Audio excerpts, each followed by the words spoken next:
Welcome to Sammy C. Press. Today we're going to be diving into something more than Shakespeare, Poetry Workbook. We're going to be talking about Samuel Tyler Coleridge. But before we jump into him, I wanted to talk a bit about Romanticism, the Romantic movement. What is this literary movement? Its time frame was roughly between 1770 and 1848. It is one that took place in Britain and throughout Europe. From a political scene, it was inspired by the revolutions in America and France. Romanticism is considered a revolt, as if it wanted to be free from the tyranny and rules of the ancients. It is also a revival of medievalism, as well as Old English meters and masters of poetry. How to recognize Romanticism in poetry?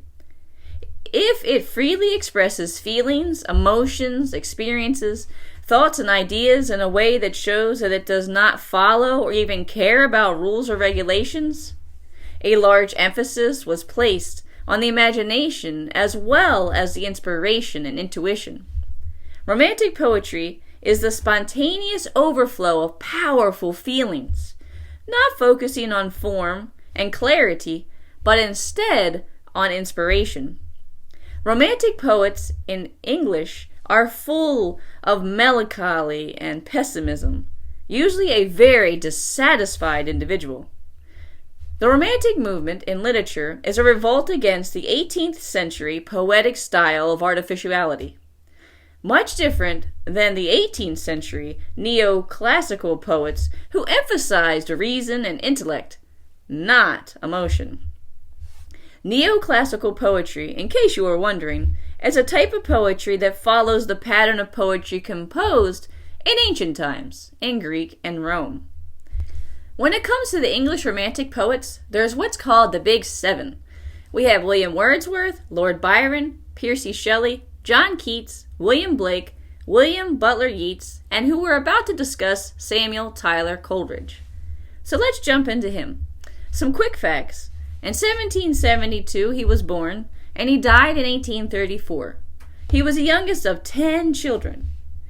Samuel had severe and at times debilitating depression and anxiety. Some say he suffered from what we call today bipolar. He also never fully recovered from a childhood illness.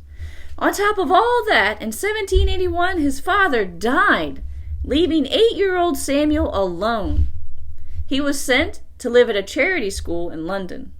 That is where he began not only to study, but also to write poetry. Similar to Henry Wadsworth Longfellow, Samuel was not afraid to speak up about injustice. While at college in Cambridge in 1792, he won an award, the Brownie Gold Medal, for an ode that he wrote attacking the slave trade. Samuel, possibly heartbroken or in debt, left college and joined the Light Dragoon, which was a cavalry regiment in the British Army.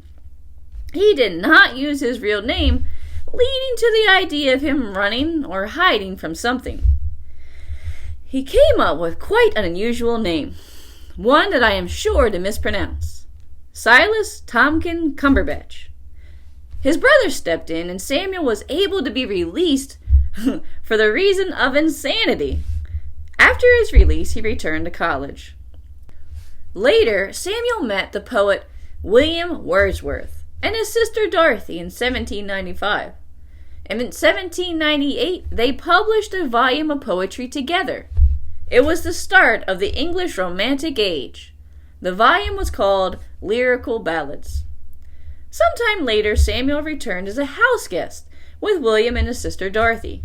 It was not a pleasurable 18 months. Samuel was a picky eater. He ate his eggs from a teacup, and not with salt, but with cayenne pepper instead. Dorothy, who did the cooking, was fed up. So, you make sure not to be a picky eater so no one gets frustrated with you. Samuel also had a dependency on laudanum.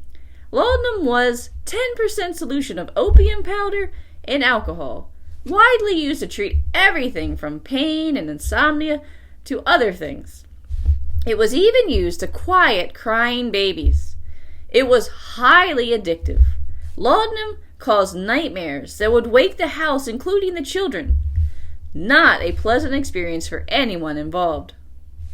Despite all the turmoil, Samuel was considered one of the most important figures in English poetry, and critics have credited Coleridge with the very idea of conversational poetry. And that's a style of poetry that addresses someone close to the poet in an informal way. In the poem, The Frost at Midnight, Samuel speaks of his loneliness in school. He spoke about his childhood in a negative light, and spoke of the importance of being raised in the country, where one could be close with nature and to God. It is written in blank verse with iambic pentameter. Remember, this is a verse without rhyme, although sometimes it can rhyme. Robert Frost was one that loved to write in blank verse. We hope you enjoyed this brief discussion of Samuel Tyler Coleridge and enjoy looking into his poetry. Until next time.